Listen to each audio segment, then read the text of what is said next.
নমস্কাৰ, মই মাধুৰ্য বৰা। আপোনালোক সকলোকে মোৰ অনুষ্ঠানলৈ স্বাগতম জনাইছোঁ। আজি পাতিম শাৰীৰিকভাৱে দুৰ্বল হ'লে আপোনাৰ জীৱনত আগবাঢ়ি যোৱাত বাধাৰূপে সৃষ্টি হয় নেকি? শাৰীৰিক সক্ষমতাই আপোনাৰ জীৱনত আগুৱাই যোৱাত হেঙাৰ হয় নেকি? ইয়াৰ ওপৰত পাতিম। বহুতে ভাবে যে মোৰ শাৰীৰিকভাৱে অলপ আনতকৈ অকণমান দুৰ্বল, কিন্তু মই আগবাঢ়ি যাব নোৱাৰিম নেকি? মোৰ জীৱন ইমানতে শেষ নেকি? কিবা দুৰ্ঘটনাৰ ফলত আপোনাৰ শৰীৰৰ কিছুমান অংগ কাম নকৰা হ'ব পাৰে। আপোনাৰ কিবা বেমাৰৰ ফলত কিবাৰ ফলত আপোনাৰ কিছুমান শৰীৰৰ অংগ দুৰ্বল হৈ যাব পাৰে, কিন্তু আপুনি কেতিয়াও হাৰ নেমানিব।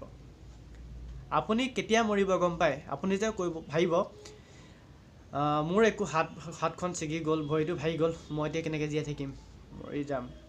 আপুনি যিদিনা সেই মৰি যাম শব্দটো আহিব, সেইদিনা আপুনি মৰি গ'ল। আপুনি নেভাবিব। আপুনি এনেকৈ ভাবক, আনতকৈ আপুনি দুৰ্বল বুলি নাভাবিব, আনতকৈ অলপ ষ্ট্ৰং বুলি ভাবিব। তেওঁলোকক উদাহৰণ দিব, যিসকল আপোনাতকৈ অকণমান তলত আছে, মানে যিসকল আপোনাতকৈ দুৰ্বল, তেওঁলোকৰ তুলনা দিব। তেখেতসকলতো সিমান ফূৰ্তিকৈ জীয়াই আছে, আমি কেলৈ নোৱাৰিম? আচলতে জীয়াই থাকিবলৈ হাত ভৰি চকু কাণ নালাগে, আমাৰ মনটো লাগে। মনটো যিদিনালৈকে সতেজ হৈ থাকিব, সবল হৈ থাকিব, সেইদিনালৈকে আপুনি জীয়াই থাকিব। বেছিভাগ মানুহ এটা উদাহৰণ দিওঁ, সাপে কামুৰিলে বেছিভাগ মানুহ কেলৈ মৰে গম পায়? সাপৰ বিষৰ কাৰণে নমৰে, এই ভয়টোৰ কাৰণে মৰে। সাপে কামোৰা লগালগ মানুহটোৱে ভাবে যে আমি মৰি যাম, সাপে কামুৰিলে যেতিয়া বাচি নাথাকোঁ। কাৰণ আগতে মানুহে কৈ আহিছে যে সাপে কামুৰিলে মানুহ মৰি যায়। সেই কথাটোকে মূৰত সোমোৱাই লৈছোঁ ইয়াত, যে সাপে কামুৰিলে মানুহ মৰি যায়। সেই ভাৱটো যেতিয়া আপুনি ইয়াত সোমোৱাই ল'ব, আপোনাক কোনেও বচাব নোৱাৰে। যিমান ডাক্তৰ আনক, যিমান কি আনক, বেজ আনক, কোনেও বচাব নোৱাৰে। প্ৰথমে ভয়টো আঁতৰক। ভয়ে ভূত এষাৰ কথা আছে, আপোনাৰ যেতিয়ালৈকে ভয় থাকিব তেতিয়াহ'লে একো কৰিব নোৱাৰিব।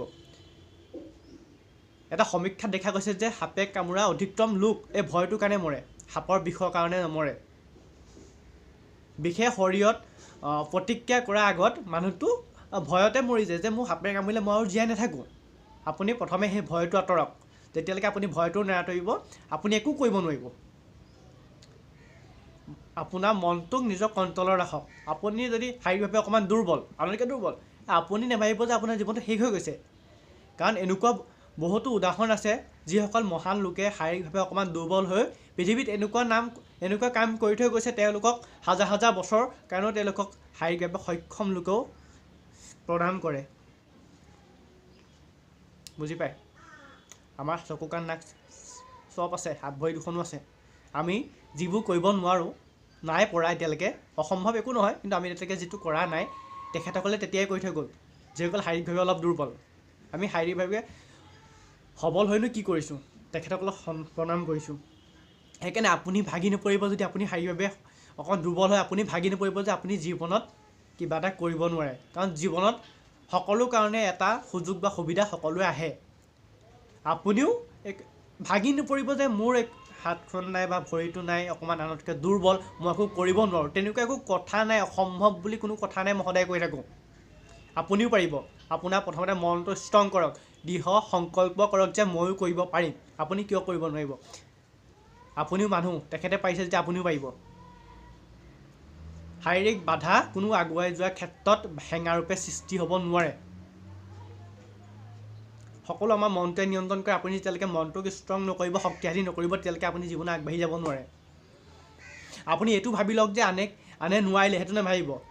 যিজনে কৰিছে সেইজনৰ কথা ভাবক, যে আমুকে কৰিছে মই কেলৈ নোৱাৰিম, ময়ো মানুহে, সেইটো ভাবক। তেতিয়া আপুনি বহুত আগবাঢ়ি যাব জীৱনত।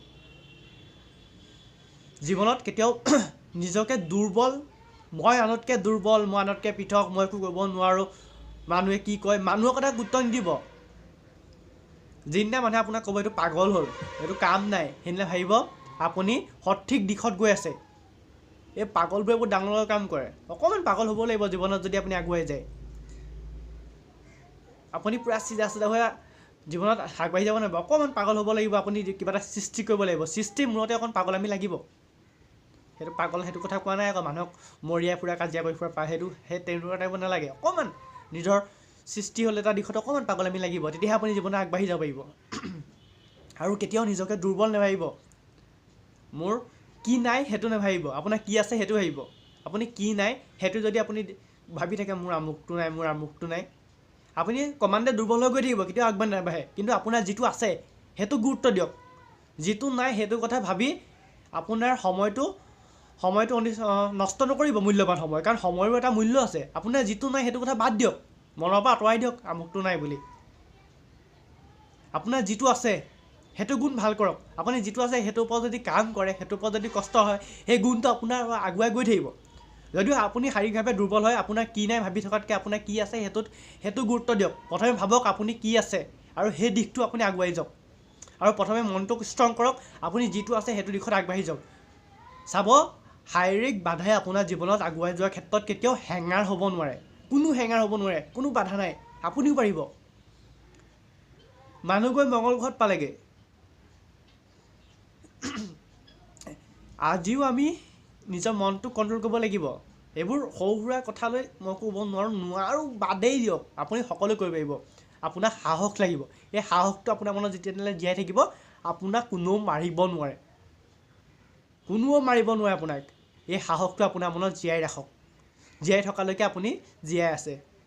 আৰু কেতিয়াও আপুনি কৰিব নোৱাৰিম বুলি নাভাবিব। আপুনি কৰিব পাৰিব, কাৰণ আপুনি মানুহ। আনে 10টা মানুহে যিটো কাম কৰে আপুনি তাতকৈ ভালকৈ কৰিব পাৰিব। সেই সাহসটো যেতিয়া আপোনাৰ মনত থাকিব, আপোনাক চাব কোনেও পিছুৱাব নোৱাৰিব। আৰু আনে কি কয়, পাগল হয়, আপুনি কি কৈছে গুৰুত্ব দি দিব। আপোনাৰ কৰ্ম নিষ্ঠা, কষ্টৰে, ধৈৰ্যৰে আপোনাৰ কাম কৰি যাওক, আপোনাৰ লক্ষ্যত উপনীত হ'বই। মোৰ ক'ব লগা ইমানেই। আৰু আজিও কওঁ, মই কোনো ইউটিউবাৰ নহয়। মই জাষ্ট আপোনালোকক মই যিটো মানে আনৰ পৰা শুনিছোঁ, আনৰ পৰা দেখিছোঁ, অকণমান আপোনাৰ থুলমূলকৈ ক'বলৈ চেষ্টা কৰোঁ। যদি কিবা ভুল ভ্ৰান্তি হয় মোক কমেণ্ট বক্সত কমেণ্ট কৰিব, কিন্তু বেয়া কমেণ্ট নকৰিব। বেয়া কমেণ্টে আমি দুখ পাওঁ। নতুনকৈ কিবা এটা কৰিবলৈ গৈছোঁ, আপোনালোকৰ কিছুমান বেয়া শব্দ যদি ভুল হয় সেইটো ক'ব কমেণ্টত, কিন্তু বেয়া শব্দ দিলে অলপ বেয়া লাগে, নিজকে দুখ লাগে। আৰু যদি ভিডিঅ'টো ভাল পায়, আপোনাৰ ফ্ৰেণ্ডৰ মাজত শ্বেয়াৰ কৰি দিব।